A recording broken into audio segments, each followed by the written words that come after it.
One of the most important things about this show is to create a sense of place. It's creating the Institute so it feels massive. This used to be all glass, and now we brought all that stuff down to one huge level. It's a beautiful amalgamation of the history of that church and all the technology within it. This is the technology that exists today. So we use these as substations for our guys to track demons. There's one right there.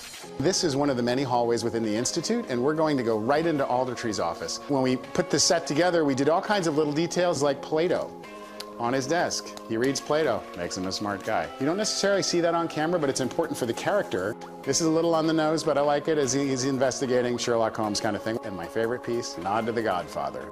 As my grandmother used to say, God is in the details, and I believe that. To me, it's more scary and more interesting when it looks like it's the real world. So that's really textured and rich. One of the cornerstone characters of this show is New York City. So what we want to make sure this year is that it feels like we're in New York.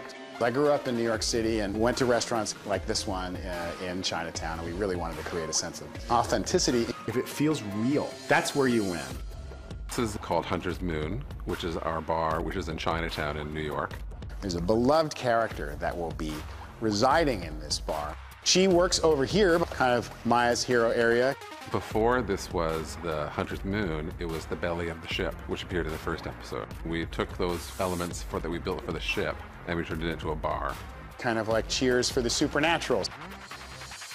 I believe that once the details work and it feels like a lived-in environment, then you're successful in capturing it on camera.